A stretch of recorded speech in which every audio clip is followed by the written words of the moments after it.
Good afternoon, students. Today we will go with another topic of the chapter Why Do We Fall Ill? Organ specific and tissue specific manifestations. The disease causing microbes enter the body through these different means. That means once the disease will start, we will be able to know from where these microbes have entered. The disease causing by the microbes or caused by the microbes in the body will enter through the different pathways, and according to that pathways there would be the disease, or there would be the different types of disease which is caused. Where do they go then? From once they enter the body, microbe, where this microbe will go? Body is so large, the microbe won't be able to know where they have to go and affect the particular organ. The body is very large when compared to the microbes, so there are many possible places, organs, or tissues where they could go. As we have said that body is very large, the possibility of for microbe to go is at the many places in the body. There are many organs, there are various tissues in the body where these microbes can go and affect the body.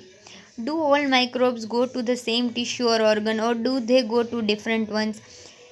Once the microbes, there are different types of microbes. The different types of microbes enter the body. Will all of these microorganisms go to the same organ or same tissue, or will affect the different organs and different tissues?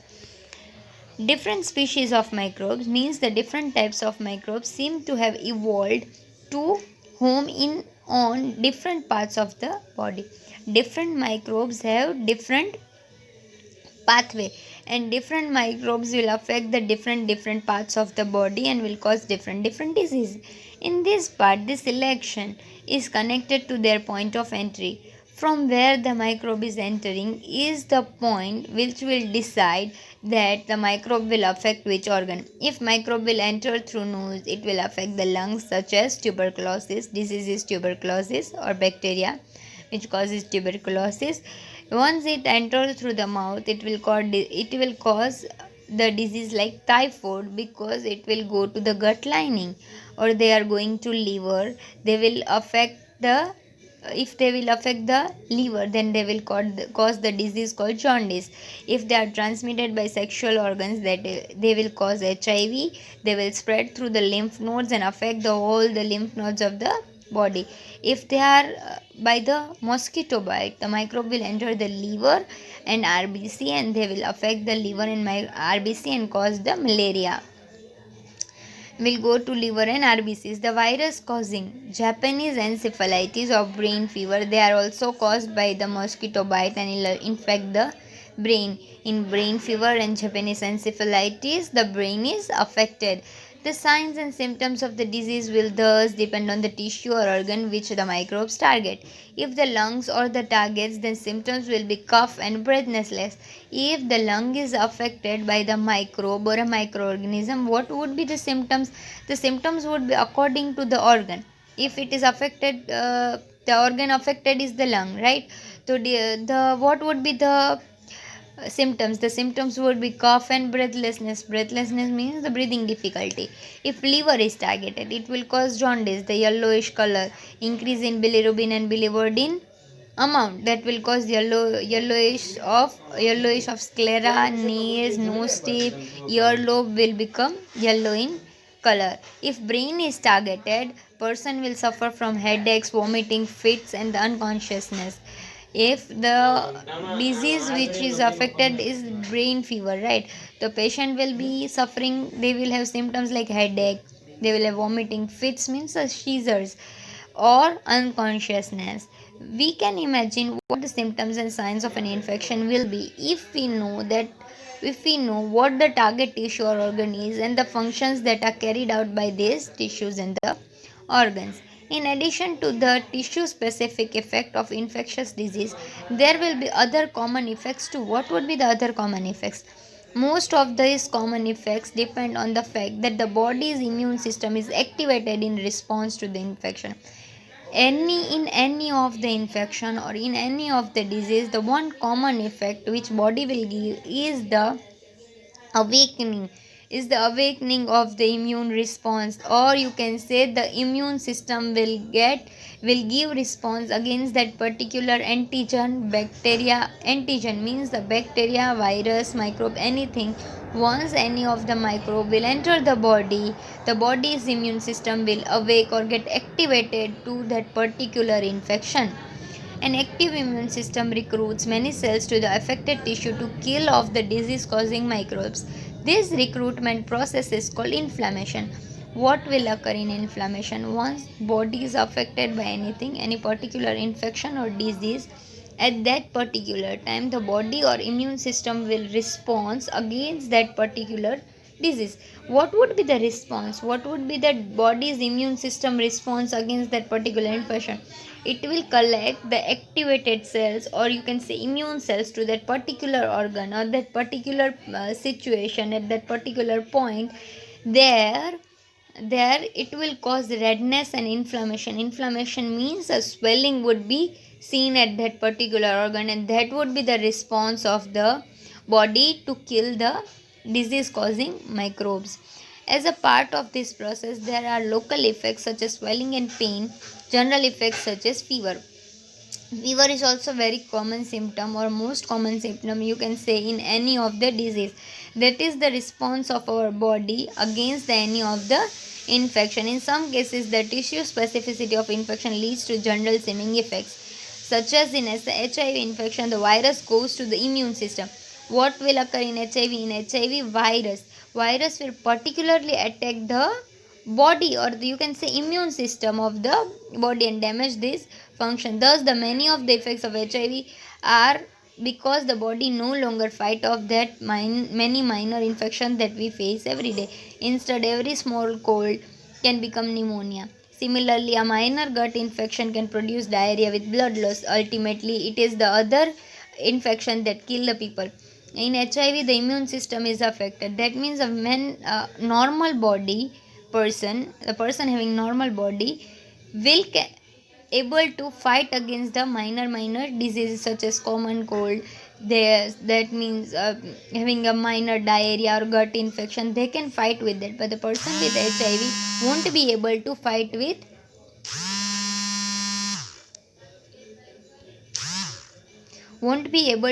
against this. Clear? Because their body's WBCs are affected. The WBC cells are affected, or you can say immune system is affected, so that the person infected with HIV will die because of the other infections rather than HIV. It is also important to remember that the severity of the disease manifestation depend on the number of microbes in the body. If the number of microbes is very small, the disease manifestation may be minor or unnoticed, but if the number of same microbe large, the disease can be severe enough to be life threatening. The immune system is the major factor that determines the number of microbes surviving in the body. We shall look into the aspect a little later in the chapter. We will learn this in later in this particular chapter. Now, principles of treatment.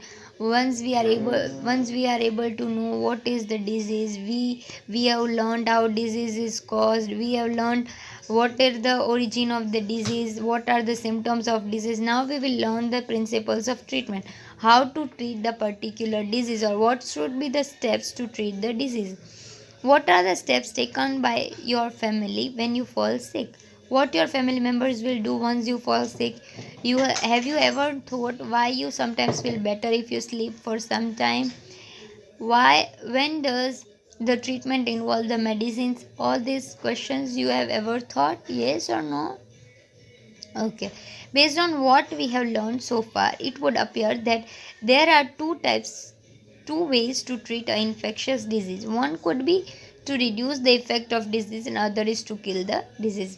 There are two ways to kill a particular disease or completely cure the disease. Either you will kill that particular bacteria or microbe, or you can stop that for a particular period, or you will kill them. For the first, we can provide treatment that will reduce the symptoms. First is to reduce the symptoms. The symptoms are usually because of inflammation. For example, We can take medicines that bring down fever, reduce pain, or lose motion. We can take bed rest so that we can conserve our energy. This will enable us to have more of it available to focus on healing. Because sometimes you are told by doctor to have proper rest. Why? While during resting, your body will conserve the energy which you have lost because of particular infection. But this kind of symptom directed treatment by itself will not make the infecting microbe go away and the disease will not be cured. For that, we need to be able to kill of the microbe. How do we kill microbe? One way is to use the medicine that kill microbe. We have seen earlier that microbes can be classified into different categories. They are virus, bacteria, fungi, or protozoan. Each of these group of organisms will have some essential biochemical life process which is peculiar to that group and not shared with the other. This process may be pathways for the synthesis of new substances or respirations. The pathway will not be used by us either. For example, our cells may make new substance by mechanism different from that used by the bacteria.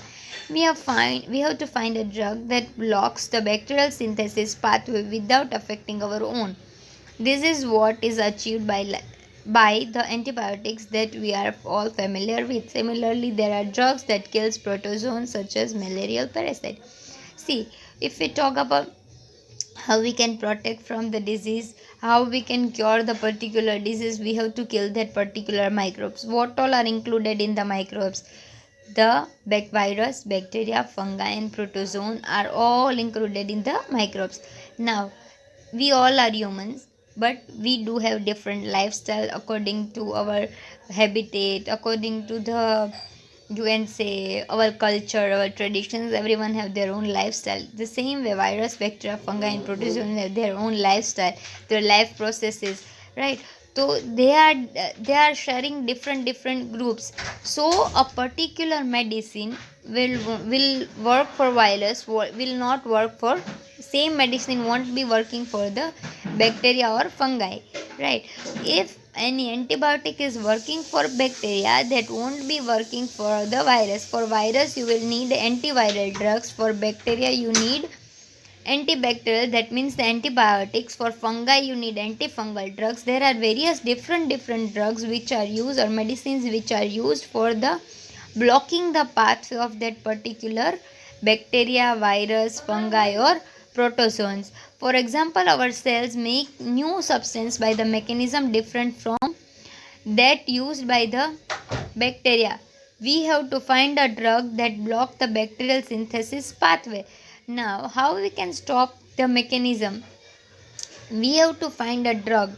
We have to find a medicine which will block the synthesis, which will block the bacterial synthesis, that will stop the further development or division of the bacteria or growth of the bacteria which is affecting the human body. This is why what is achieved by the antibiotics will break the wall of the bacteria. Cell wall will be broken, and because once the cell wall is broken, bacteria won't be stay alive for a longer period, and the same work is done by the antibiotic.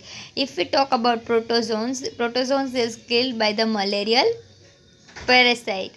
One reason why making antiviral medicine is harder than making antibacterial medicine is that viruses have few biochemical mechanisms of their own.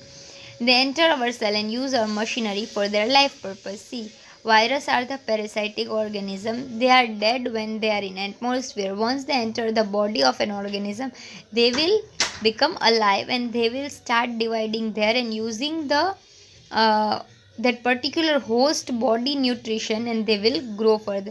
That's why antiviral drugs are harder than antibacterial drugs. This means that there are relatively few virus species targeted at the aim. Despite this limitation, there are now effective antiviral drugs, for example, drugs that keep HIV infections under control. Clear? Today we will stop here. Just go through this. Prevention of treatment is a very important topic and it's been asked for 5 marker question. So write the prevention of treatment and also organ specific and tissue specific mechanism one time. Thank you.